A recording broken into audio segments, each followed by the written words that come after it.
예상되고요. 쌀이 우박이 떨어질 수 있어서 이 점도 주의하셔야겠습니다. 그 밖에 전국 곳곳으로도 5mm 정도의 비가 내리겠습니다.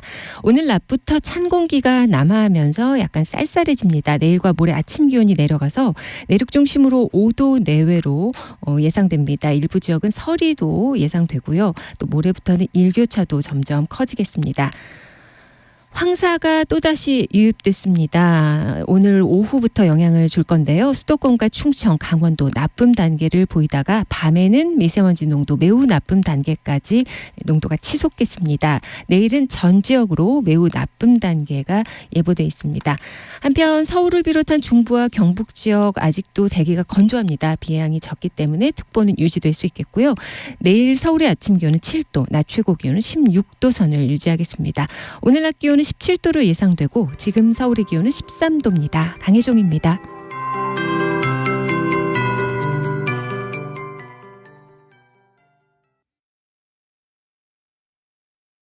정성을 다하는 국민의 방송 KBS가 한시를 알려드립니다. AM 711kHz, FM 97.3MHz, KBS 1라디오입니다. HLKA.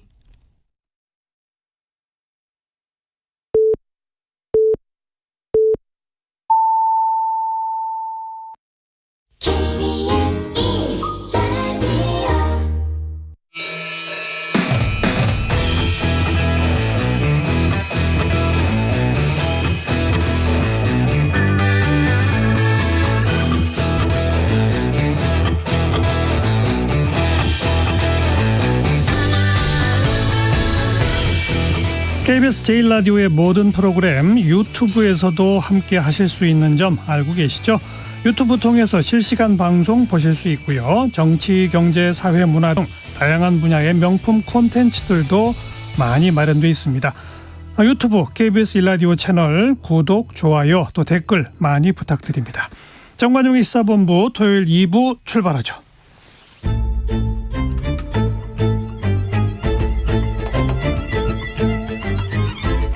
눈비 안 가리고 몸으로 뛰는 기자 박대기의 취재데스크.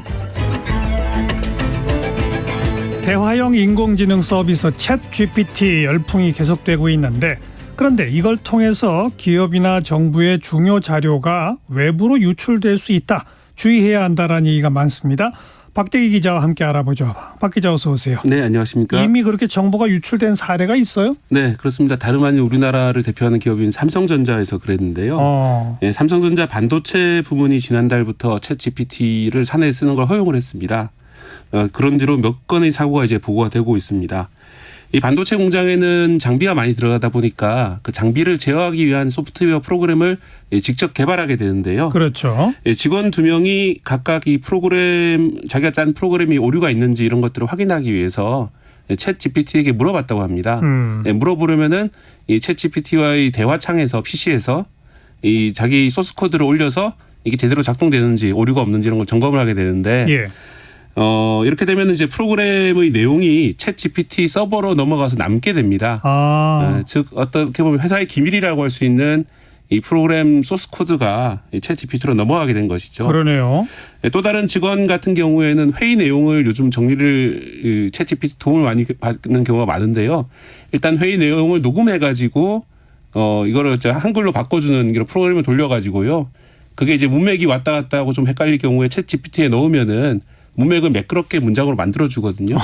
네, 그런 일을 하다 보니까 이 회의 내용이 챗 GPT로 넘어갔다, 이런 사고가 발생했습니다. 그러니까 챗 GPT 채팅창에 뭔가 물어보려고 입력을 하면 그 입력된 게 전부 챗 GPT 서버로 간다. 네, 원칙적으로 그게 이제 원칙이고요. 특히 챗 GPT 같은 경우에는 사람처럼 글을 만들어내는, 사람이 쓴 글처럼 이렇게 글을 매끄럽게 만들어내는 인공지능인데, 네, 그래서 중요한 것이 많은 자료를 통해서 이 챗 GPT가 스스로 학습하는 과정이 필요합니다. 그렇죠. 네, 그래서 이제 사람들이 입력하는 자료를 자기네 서버에 저장한 다음에 이걸로 학습을 계속하는 건데요. 챗 GPT 홈페이지 가면 그런 내용도 있습니다. 당신과의 대화는 우리 시스템 향상을 위해서 우리 AI 교육자에 의해 사용될 수 있다라는 주의사항이 표시가 돼 있습니다. 그런데 대부분 이런 주의사항을 잘 안 읽어보고 이제 쓰시다 보니까 이게 상대방 서버에 넘어간다고 생각을 안 하고 이제 넣다 보니까 이제 비밀이 흘러가게 되는 것인데요. 이 회사의 기밀을 넣었을 경우에 이런 채팅창을 통해서 챗GPT 서버에 남아가지고 어떻게 보면 챗GPT를 구성하는 인공지능의 한 부분으로 계속해서 쓸 수 있기 때문에 뭐 사실상 뭐 인터넷으로 완전 유출했다라고 볼 수 있는 것이죠. 근데 어쨌든 그 삼성전자에서는 지금 소프트웨어 프로그램 소스 코드가 챗GPT 서버로 갔다는 거, 네. 회의 내용이 넘어갔다는 것까지는 확인이 됐지만 그로 인해 뭐 어떤 피해가 있다거나 아직 그건 아닌 상태인데 예. 삼성전자는 지금 어떻게 하고 있나요? 일단 이제 회사 내부 사정이라서 확인해주기 어렵다는 것이 공식적인 입장이고요. 예, 다만 내부적인 분위기를 보니까 이번에 유출된 정보는 그렇게 민감한 내용은 아니다. 하지만 이대로 뒀다가는 훨씬 더 큰 정보들이 흘러나갈 수 있기 때문에 이 보안 강화를 위해서 어떻게 할 건지 조치를 하고 있다. 이런 분위기라고 합니다. 다른 기업들은 어떻게 하고 있나요? 삼성전자 경쟁사라고 할 수 있는 SK 하이닉스 같은 경우에는 이 챗GPT 사용을 아예 막기로 했습니다. 이 사내에서는 인터넷을 통해서 이 챗GPT로 접속을 하지 못하도록 아예 막아놨고요. 외국에서도 이렇게 기밀 유출 때문에 챗GPT를 회사에 접속을 못하도록 막는 곳이 점차 늘어나고 있습니다. 이 JP 모건 체이스나 골드만삭스 같은 미국의 그 월가 주요 투자은행들 같은 경우에는 이 챗GPT뿐만 아니라 다른 AI 챗봇도 사용을 제한하고 있습니다. 마찬가지로 뭐 이런 회사들은 그 여러 가지 영업 비밀을 많이 가지고 있지 않습니까? 뭐 M&A라든지 투자 관련해서요. 그런 것들이 혹시나 흘러나갈까 우려를 한 것이고요. 일본의 은행들도 비슷하게 이런 AI 챗봇 서비스 접속을 막고 있습니다. 또 다른 기업들 같은 경우에는 사용 허용은 하되 지침을 만들어서 기밀 유출을 막겠다 이런 입장인데요. 예를 들어서 포스코 같은 경우에는 이 마이크로소프트 챗GPT의 투자 대사인데요. 이 마이크로소프트와 별도의 계약을 통해서 챗GPT 쪽으로 정보가 넘어가지 않는 방식의 유료 서비스를 쓰고 있다고 합니다. 그런 별도 계약도 가능은 하군요. 예, 근데 다만 이제 돈이 더 들어가는 문제가 있고 과연 이렇게 어디까지 믿을 수 있을 것인가 이런 점도 좀 약간 우려됩니다. 네. 그래도 어쨌든 보안은 유지하면서 챗GPT를 활용할 방법을 찾는 이런 노력도 일각에 있다 이거 아닙니까? 네, 이 보안 사고 문제라든지 또 챗GPT가 거짓말을 진짜처럼 이렇게 지어내는 거라든지 여러 가지 문제가 많이 보고는 되고 있는데 이런 문제점에도 불구하고 챗GPT라는 것이 상당히 미래를 열어가는 그런 산업이 될 것이다. 아이폰 이후 10여 년 만에 이 IT 산업의 이 획기적인 변화를 일으킬 것이다라고 많이 예상을 하고 있기 때문에 아예 전면적인 금지를 하기보다는 이 보안을 지키면서 좀 약간 위험을 무릅쓰고라도 챗GPT를 활용하는 방법을 익히자 이런 분위기가 많이 감지가 되고 있습니다. 다만 민감한 정보를 다루는 정부기관이라든지 공공기관 같은 경우에는 이런 기업들보다도 더 주의를 할 필요가 있어 보입니다. 물론이죠. 예, 국민의 개인정보라든지 뭐 아직 도입이 발표되지 않은 정책 같은 것들이 이제 챗GPT로 흘러가면은 더 큰 문제를 일으킬 수가 있거든요. 기업보다도. 최근에 이제 정부기관 같은 경우에도 챗GPT를 활용하겠다면서 뭐 발표 자료를 만든다든지 홍보 자료 작성을 챗GPT에게 맡기는 경우들이 많이 나타나고 있거든요. 뭐 이 챗GPT 활용법 교육도 실시하는 걸 제가 봤는데요. 이런 뭐 교육도 좋지만 우리 정부의 민감한 정보들이 챗GPT로 넘어가지 않도록 이 보안 지침을 미리 만들어서 민감한 정보라든지 세상에 발표하기 전의 그런 정책들, 정보들은 엄격하게 전송을 제한하는 그런 내부 규정 마련이 필요해 보입니다. 맞습니다. 근데 뭐 챗GPT가 유명해지면서 사기성 앱도 많아지고 있다면서요? 네, 그렇습니다. 챗GPT는 기본적으로 오픈 AI라는 미국 회사 홈페이지에 들어가면은 누구나 무료로 쓸 수 있습니다.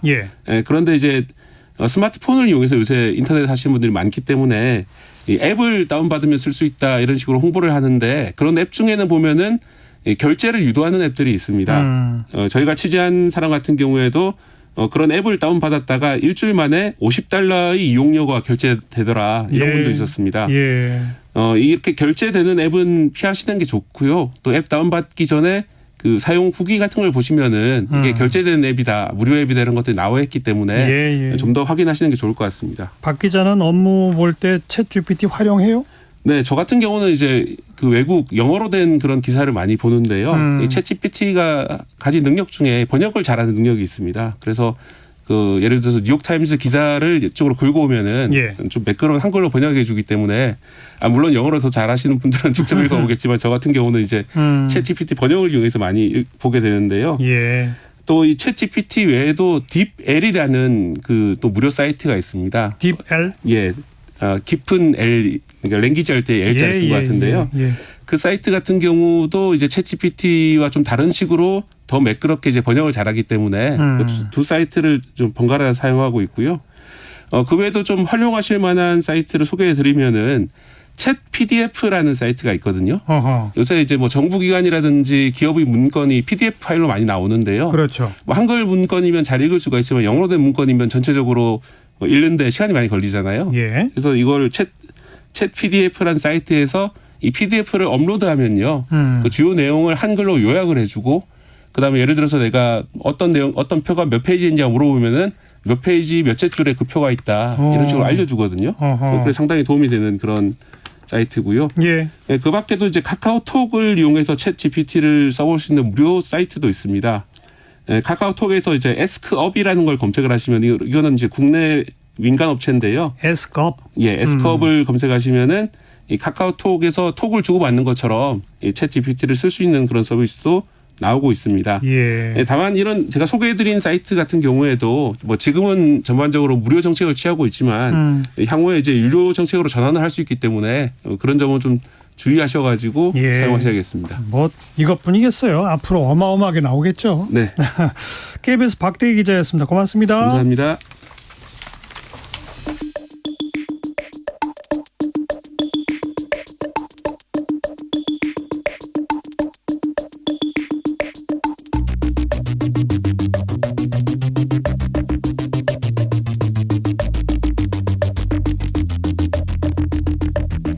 뜸들이지 않습니다. 알맹이부터 찌릅니다. 고수들의 진검승부. 끝장토론 각설하고. 주요 정치 이슈들 거두절미하고 알맹이부터 끝까지 토론해보는 끝장토론 각설하고입니다. 시사평론가 이종훈 박사, 민주당 민주연구원 부원장 현근택 변호사 오늘도 나오셨습니다. 어서 오십시오. 네, 안녕하세요. 안녕하세요. 네, 전반부 공통질문 이번 주에 뜬 인물 진인물 이종훈 박사. 뜬 인물. 네, 박근혜 전 대통령. 갑자기? 그 화제 인물로 또 등극을 하셨어요. 왜요? 동아사 방문을 이제 하지 않았습니까? 그게 뭐 그렇게 화제인가요? 그러니까요. 그런데 그렇게 이제 일반인들 보기에 뭐 그렇게까지 화제일까 이렇게 생각하는데 정치권에서는 특히 여권에서는 지금 꽤 뜨거운 상황이다. 그래요? 그러니까 또 19일 날 김기현 대표가 또 예방을 한다 그러잖아요. 예. 네, 그러면서 이게 또 윤석열 대통령의 최근 그 국정수행 지지율 하락과 좀 맞물려서 특히 TK 민심이 좀 요동치는 부분 관련해서 그거를 좀 이제 박근혜 전 대통령을 활용해서 좀 다시 끌어올리려고 하는 그런 움직임 아니냐. 그런 해석이 한편에서 나오고 다른 한편에서는 또 구 친박계가 박근혜 전 대통령을 이제 어떻게 보면 활용한다면 활용을 해서 본인들의 그 국민의힘 내에서의 그 정치적 입지 강화하려고 하는 거 아니냐. 그러면서 이제 좀 여러 가지 행보가 좀 눈길을 좀 끌고 있는 그런 그 상황입니다. 김기현 대표는 뭐 박정희 대통령 기념관도 가고 그다음 이제 박근혜 대통령 예방도 하겠다고 하는데 그렇죠. 그런데 그 이종훈 박사는 지금 국민의힘이 이럴 때입니까? 네, 지금 좀 전에 말씀드렸듯이, 네, 그러니까 근데 다급한 거죠. 당장 지금 TK 민심을 어떻게든 좀 다시 되돌려야 되겠다라는 생각이 김기현 대표의 행보에서 좀 상당히 좀 읽힌다. 그러니까 박근혜 전 대통령 예방하면 TK 민심이 돌아오나요? 뭐 그걸 기대하는 거죠. 예. 근데 뭐 제가 보건대도 뭐 쉽게 이렇게 돌아올 것 같지는 않은데 어찌됐건 이제 정치적으로 본인들은 그렇게 생각을 하는 거죠. 예. 알겠습니다. 자, 현근택 변호사는 금주에 뜬 인물. 저는 뭐 오영환 의원 꼽고 싶습니다. 일단 불출마 선언을 했는데요. 이분이 소방관 출신. 네. 그리고 소방관으로 돌아가겠다 그랬는데 돌아가려고 보니까 시험도 다시 봐야 돼요. 그렇다고 하더라고요. 그런데 사실은 이분이 하는 말이 되게 의미가 있었는데 내가 정치인으로 뭔가 좀 바꿔보고 싶었는데 못 바꿨다. 내 혼자 힘으로 잘 안 됐던 것 같다. 그리고 나의 어떤 정치적 역량의 한계를 인정하고 받아들인다 이 얘기를 하셨는데 사실은 이런 생각을 하는 사람은 굉장히 많을 거예요. 정치권에. 특히 초선이 지금 과반이 넘거든요. 그런데도 안 바뀌고 있어요. 이런 생각은 하죠. 근데 다들 다음에 내가 돼야지. 그래서 2번 하면 내가 바꿀 수 있을까 이렇게 생각하거든요. 근데 내가 해보니까 내가 있을 자리가 아니다라고 생각하는 거라서 굉장히 용기 있는 선택이었다라고 보입니다. 네. 참 그렇더라고요. 정말. 네. 근데 일각에서는 이런 분들이야말로 정치권에 더 있으면서 그러니까요. 정말 좀 힘을 합해서 뭔가 바꿔야 되지 않아? 이렇게 아쉬워하는 분들도 많아요. 그게 좀 약간 딜레마 상황인 것 같아요. 그런 생각하는 분들은 내가 있을 자리가 아니다라는 거고 그렇지 않게 그러니까 안 하는 분들은 오히려 남아서 이제 하고 그러게요. 있으니까 그게 더 강화되는 게 아닌가 싶어요. 알겠습니다. 그럼 뒤에 진인물로 넘어갑시다. 이종원 박사. 네, 홍준표 시장 저는 꼽겠습니다. 졌어요? 예. 뜬 거 아닌가요? 아닙니다. 저는 약간 떴다고 봐요. 예. 뭐 어찌됐건 당에서 이제 뭐 그 상임고문역에서 지금 이제 쫓겨난 그런 그 상황이 돼버렸죠. 이게 홍준표 제가 왜 졌다라는 표현을 하냐면 홍준표 지사 입장에서는 사실은 그동안 전반적인 행보 일련의 행보를 보게 되면 윤석열 대통령하고 나름 코드를 맞추는 식으로 행보를 쭉 해왔어요. 네. 그러다가 최근에 이제 약간 예. 뭐 윤 대통령 정치력이 좀 부족한 특히 이제 그 토론 관련해 가지고 이제 그 과정에서 했던 이제 약간의 비판적인 발언 그런 정도에 불과했던 건데 그것 때문에 뭐 이렇게 본인에게 뭔가 조치가 있을 거다라고 생각은 안 했을 거예요. 그런 정도 가지고. 그런데 이제 결국은 이제 자기 계산하고 다르게 지금 친윤계가 의외로 과민 반응을 보이면서 이제 본인에 대해서 조치를 내리니까 상당히 약간 좀 당황스러울 거다 이렇게 좀 생각을 하는데요. 근데 이게 김기현 대표가 왜 이런 결정을 내렸을까를 이제 전반적으로 이제 훑어보면 이게 일종의 종로에서 뺨 맞고 한강에서 눈을 기는 격이 된 거 아닌가. 그러니까 최고위원들 논란되는 발언들 굉장히 많았잖아요 최근에. 그런데 예. 본인이 어떻게 좀 조치를 취하지 못하는 상황. 그런 상황에서 그나마 이제 좀 약한 고리에 해당하는 부분을 좀 건드린 거 아니냐 결과적으로. 그렇게 좀 볼 수 있는 여지도 있는 것 같습니다. 네. 근데 저는 약간 떴다고 봐요. 그러니까요. 왜냐하면 이분이 스탠스가 말씀하신 것처럼 뭐 사실은 뭐 친윤이겠습니까? 지금이야 대통령이 있고 임기 초반이고 그런데 사실은 대구로 내려가서 시장할 때 많은 분들은 다음에 대선 나올 수 있겠어? 차기로 멀어지는 거 아니야 생각하는데 이분이 이거에 대한 두려움이 있는 거예요. 나는 계속 있다. 존재감을 나타내야 되는데 사실은 뭐 상임 고문이라는 게 그냥 상징적인 자리지 그 무슨 역할을 하는 자리 아니거든요. 근데 그거 뭐 별것도 아닌 자리인데 그냥 잘라버렸잖아요. 예. 그러니까 본인이 약간 이제 피해자 이런 이제 스탠스가 된 거예요. 결국은 차기는요 어떤 식으로든지 간에 현직 대통령과 약간 맞서는 스탠스 아니면 약간 피해받는 스탠스로 해서 가는 것이지 그냥 후계자가 되는 경우는 없거든요. 근데 지난번에 한동훈 장관 얘기했을 때 막 전화하다가 끊습니다. 끊어버리는 거 보면 한동훈 장관을 의식하고 있는 건데 어쨌든 권력 핵심에서는 한동훈 장관을 뽑는데 나도 있어. 이런 존재감을 키울 수 있는 아주 좋은 계기가 됐죠. 별 피해는 없는데 이름 많이 알려지고 홍준표 시장이 그래도 존재감이 있네. 이런 인식을 심어줄 것 같아서 제가 보기엔 마이너스는 아닌 것 같아요. 이준석 전 대표는 뭐 언론과 인터뷰에서 김기현 대표는 이런 일을 할 사람이 아니다. 홍준표 시장을 상임고문에서 쫓아낸 거는 윤 대통령 작품이다라고 주장했는데 그건 신빙성이 있는 얘기예요? 뭐 김기현 대표의 현재 그 당내에서의 어떤 입지, 위상 또 이 대통령실하고의 그동안의 관계 이런 걸 볼 때는 그렇게 볼 수밖에 없죠. 네, 결국은 이제 그 홍 시장이 윤 대통령에 대해서 언급한 부분이 윤 대통령의 신경을 좀 거슬렸겠죠. 네, 그러니까 이제 김기현 대표가 조치에 나선 그런 것으로 일단 볼 수밖에 없죠. 그러니까 뭐 대통령이 정치 이제 초보다라는 식의 표현을 뭐 토론 프로에 나가서 했다는 거 아닙니까? 예. 뭐 그 있는 그대로잖아. 초보 맞잖아요. 초보가 아니시면 그런 걸 고깝게 듣지 않고 그냥 넘어가죠. 따지고 보면. 그런데 이제 이분이 정치 경험이 없으시니까 정치권에서 이렇게 막 흔히들 쓰는 그런 표현도 상당히 거슬려 하는 게 아닌가 그렇게 추정이 됩니다. 저도 그렇게 봐요. 왜냐하면 김재원 최고에 대해서 징계할 거냐 말 거냐 했을 때도 김기현 대표는 그냥 뭐 조용히 있어라 이 정도 됐거든요. 근데 갑자기 대통령실에서 보도가 있었잖아요. 언론 보도가 징계해야 된다 이러니까 바로 뭐 윤리위원장 섭외하고 징계한다고 나오고 있잖아요. 그러니까 김기현 최고도 바로 사과하고 이런데 그러면 홍준표 시장에 대해서도 징계까지는 쉽지 않죠. 전직 당대표고 대선 후보까지 했던 사람인데 또 징계한다 그러면 분명히 또 뭐 탄압한다 지금 뭐 이준석, 유승민 다 나오지만 글로 갈 거란 말이죠. 예. 그러니까 상징적으로 뭔가 조치는 취해야 되는데 그냥 있는 거는 뭐 상임 고문이니까 그냥 해촉한 것 같아요. 그 그래요. 상임 고문 해촉이라는 게 당대표가 바뀌어가지고 사실 별 뉴스도 아닌데 이거는 아니죠. 상임 고문이 누군지 사람들 잘 몰라요. 이재호 상임 고문 있잖아요. 이재호 당대표. 근데 이제 뭐 당대표가 바뀌고 상임 네. 고문단을 전반적으로 교체한다. 이런 기조화에서 이루어졌으면 그것도 아니잖아요. 이제 논란이 안 되는데 참. 딱 집어서 한 사람만 알겠어요. 하니까 그렇게 되는 거죠. 자, 금주의 진인물 현근택 변호사는 저는 뭐 김태호 1차장 얘기 안 할 수 없을 것 같아요. 그러니까 지난 뭐 워싱턴에 딱 내린 다음에 기자들한테 했던 말이 굉장히 이슈가 됐잖아요. 결국은 이제 뭐라고 한 게 왜 이슈가 됐죠?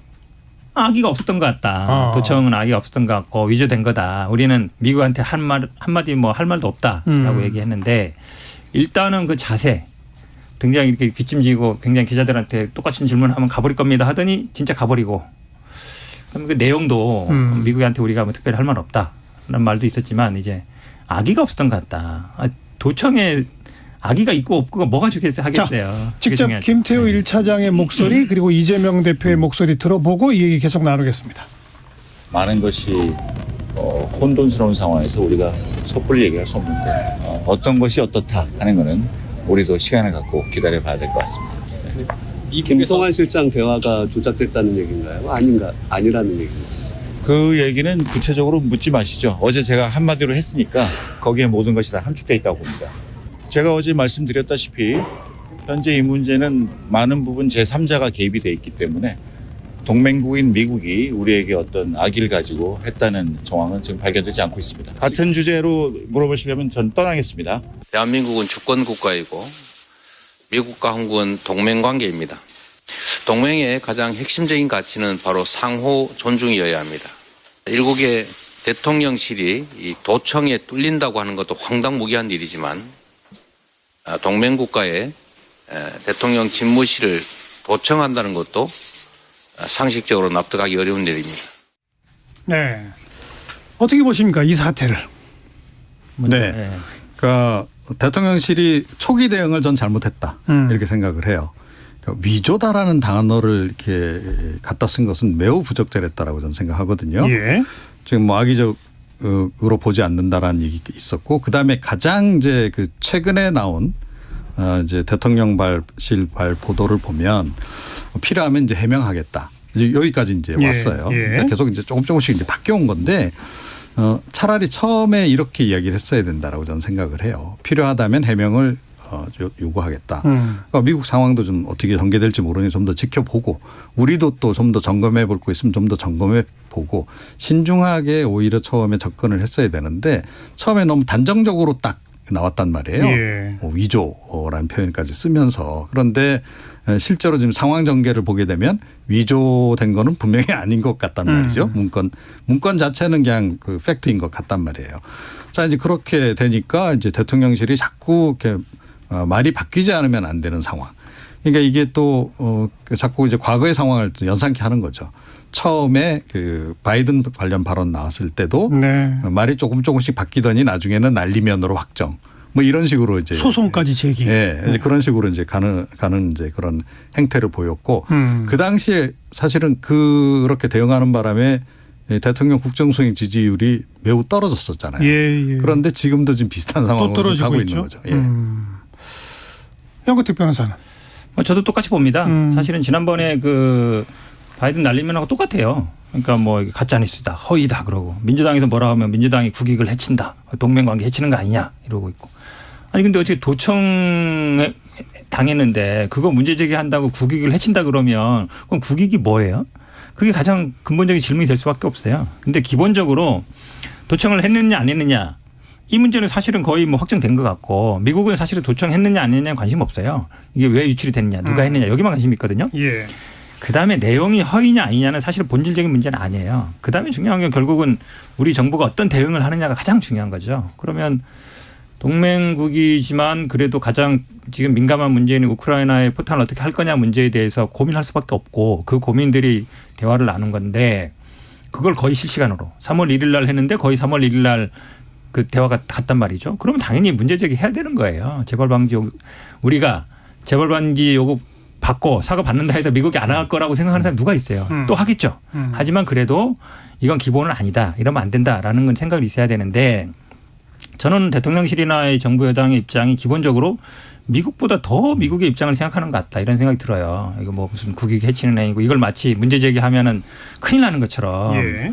우리나라가 무슨 미국의 속국도 아니고요. 기본적으로 도청을 당했는데 거기에 뭐 선이냐 악이냐 따지고 이 문제 제기하는 민주당 보고 뭐 국익을 해친다 해악이다 자꾸 이러고 있으면 이게 기본적으로 이분들이 생각하는 국익과 외교의 어떤 관계 미국과의 관계가 뭔지 저는 뭐 굉장히 그 문제에 대해서 의문을 가질 수밖에 없습니다. 뭐 그처럼 우리가 미국보다도 더 미국 입장을 생각해 주는 거 아니냐라는 시각으로 볼 수도 있는 여지가 분명히 있고 아까 우리 일부 시간에도 전문가와 약간 이 문제를 얘기해 봤는데 우리 정부뿐 아니라 이번에 이제 이스라엘 정부, 프랑스 정부도 똑같은 경우를 당했다는 거 아닙니까? 근데 내용으로 들어가 보면 이스라엘 정부도 프랑스 정부도 정부로서는 공식적으로 인정하기 어려운 내용들이 도청돼서 문건화돼서 유포됐단 말이죠.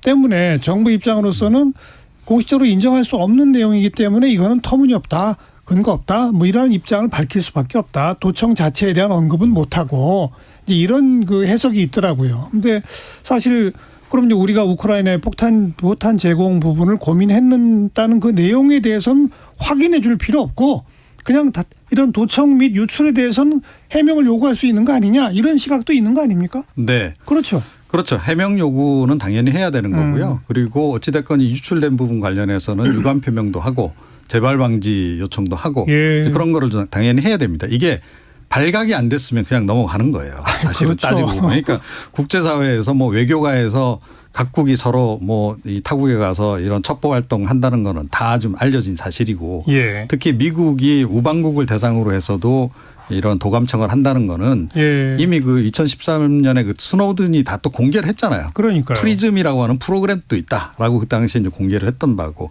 그 이후에도 또 뭐 메르켈 총리 이 도감청한 사례도 나오기도 했고 그래서 정상 간 통화가 다 도청됐죠. 그렇죠. 그래서 이제 그런 식으로 미국의 그 도감청 활동은 상시적으로 이루어진다라고 이제 봐야 되는 거고 사실은 그래서 뭐 이 대통령실이나 과거 청와대 같은 경우에도 도감청 관련해서는 굉장히 보안 시설을 철저히 갖추려고 애를 쓰는 거 아니겠습니까? 예. 그걸 이미 전제로 하고 있다라는 거죠. 이제 그런데 이번 같은 경우에 어찌됐건 도감청이 이제 이루어진 사실이 확인이 됐고 그 내용이 지금 공개가 됐고 이런 상황 같으면 정부 입장에서는 굉장히 좀 인정하기 힘든 내용이 지금 나왔기 때문에 좀 수용하기는 어렵겠죠. 당연히. 그럼에도 불구하고 이걸 그냥 아무 일도 없었던 것처럼 넘어가서는 안 된다. 일단 드러난 그렇죠. 그 상황에서는 예.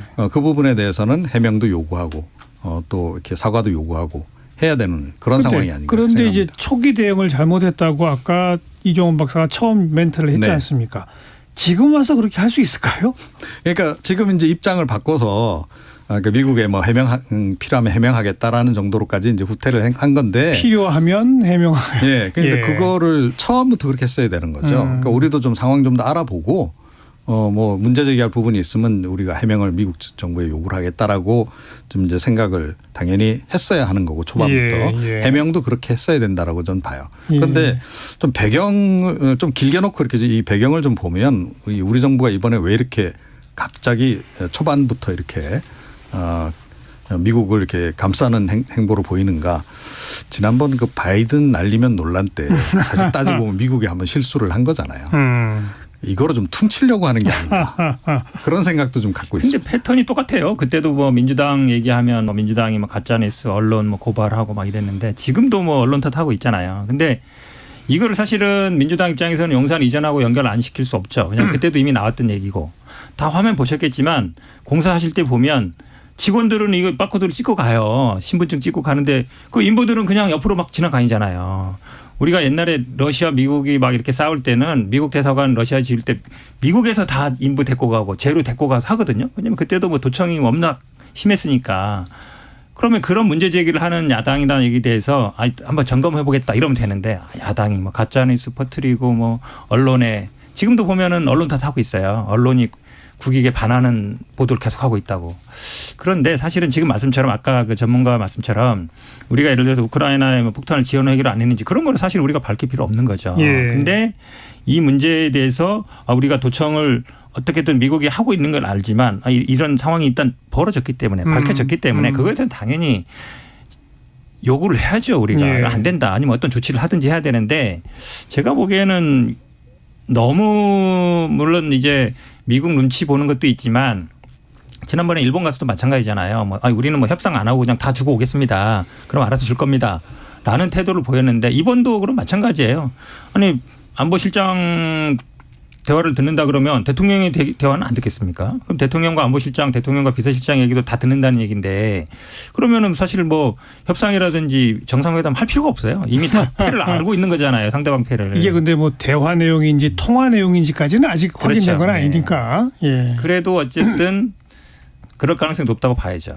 그럼 어떻게 그거를 대비할 거냐? 아니면은 정상회담에서 어떻게 우리가 그럼 패를 상대방은 다 알고 있을 텐데 어떻게 주고받고 반도체라든지 뭐 배터리라든지 이런 걸 어떻게 할 거냐? 그런 문제 고민해야죠. 근데 네. 그거를 자꾸 뭐 언론 탓하고 야당 탓하면 해결 안 돼요. 네. 지금 이제 일본 다녀오고 나서 또 일본이 뭐 독도에 대한 그 교과서라든지 뭐 이런 등등 계속 악재가 쏟아지지 않습니까? 미국 정상회담 곧 다가올 텐데 또 미국 관련된 악재가 또 한꺼번에 이게 나온 상태가 됐단 말이에요. 최근에 대통령 지지도 여론조사를 해보면 참 재미나는 게 대통령의 지지도는 이제 뚝 떨어져서 20%대로 나타나는데 뭘 잘했느냐를 물어도 외교가 나오고요. 뭘 잘못했느냐 물어도 외교가 나와요.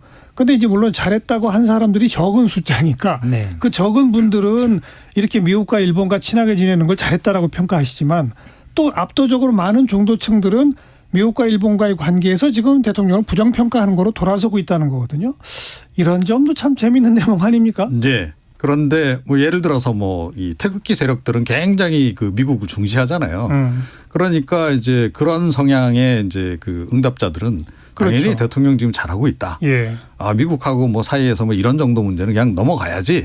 이렇게 이제 보는 이제 시각이 이제 존재하는 거고요. 근데 그건 소수라 이거죠. 그렇죠. 하지만 이제 뭐 진보를 포함해서 중도 성향이 사실은 중도층이 어떻게 판단 내리는가 가장 예. 중요한데 중도층 국민들도 미국이 도감청하는 게 새로운 사실이다라고 생각하지는 않을 거예요.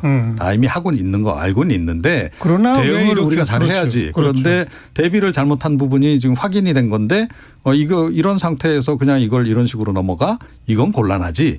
이렇게 지금 판단을 내리고 있는 것으로 그렇게 봐야 되는 거죠.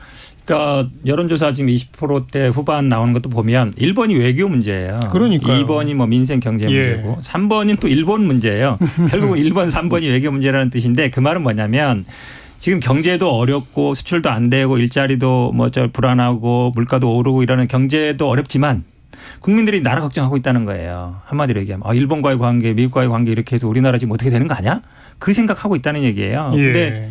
국민들이 사실은 외교 문제는 뭐 당도 문제가 아니라 이제 대통령실에서 거의 전적으로 알아서 하는 겁니다. 국가에서 알아서 하는 거 가장 중요한 역할이지 않습니까? 그렇죠. 국가의 안보와 이걸 지키는 게. 근데 그걸 국민들이 걱정하고 있는 거예요.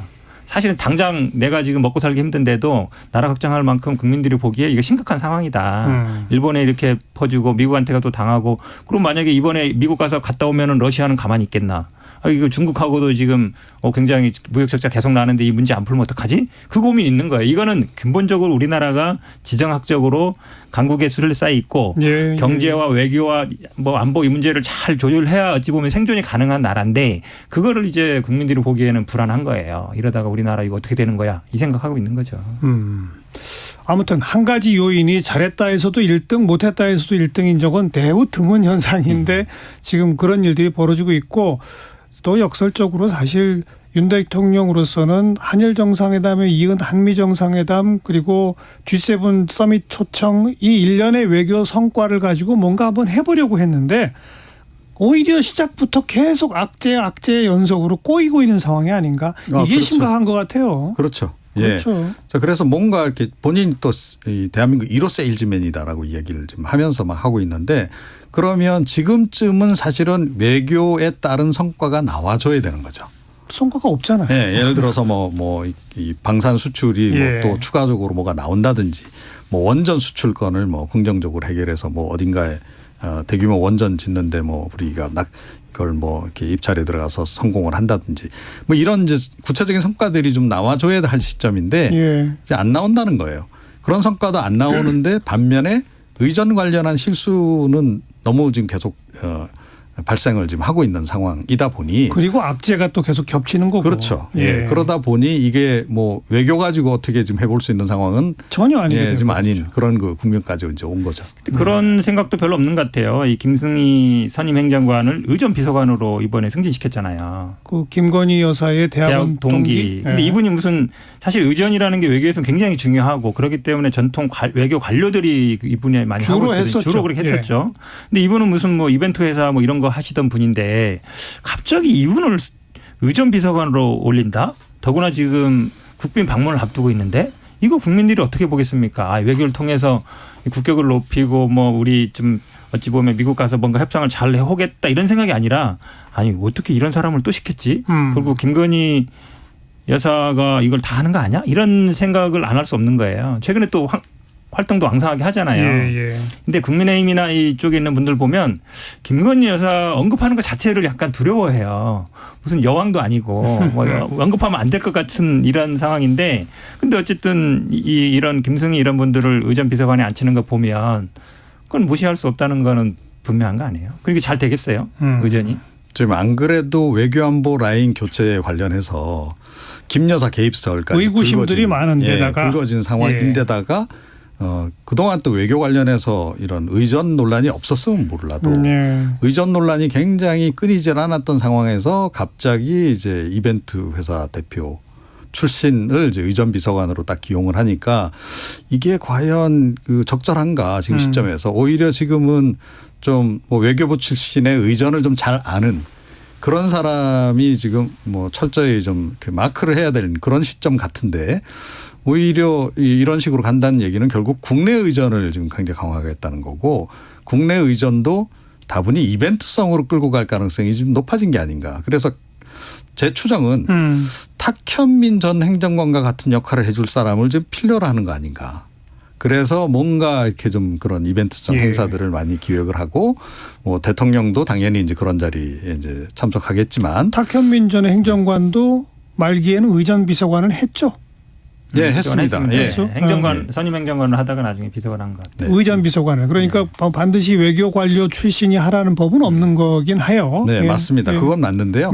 그런데 이제 지향점이 어디냐는 거죠. 그렇죠. 제가 보건대는 지향하는 바가 국내 결국 이벤트성 국내 여러 가지 이벤트성 행사를 지금 해보려고 준비하는 그런 과정이 아닌가 이런 추정을 좀 하게 한다는 거죠. 일리 있는 것 같아요. 그건 좀 지켜봐야 되겠어요. 활동, 그러니까 대통령실에 나오는 사진들을 보면 김건희 여사 중심으로 해서 뭐 순천 갔을 때나 아니면 엊그제도 뭐 대전이라든지 이런 데 가서 사진 보면 많이 나오고 있거든요. 같은 활동하는 거를.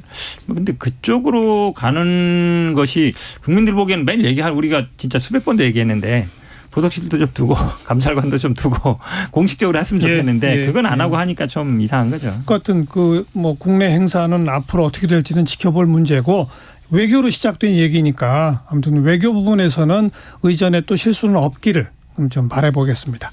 1시 36분 좀 지났네요. 잠깐 교통정보 전해드리죠. 이승미 씨. 네, 이 시각 교통정보입니다. 빗길에 사고가 잇따르고 있어서 조심운전하셔야겠습니다. 서울시내 내부순환도로 성수 방향인데요. 홍지문 터널에서 사고가 있었습니다. 처리 작업 조금 전에 끝났고요. 연희램프에서 홍지문 터널까지 정체입니다. 강변북로 구리 방향으로는 원효대교 부근 1차로에서 사고 처리하고 있고요. 정체는 방화대교에서 반포대교까지입니다. 고속도로 나들이길 정체는 줄고 있습니다. 경부고속도로 부산 방향으로 신갈에서 수원 또 남사 부근 정체고요.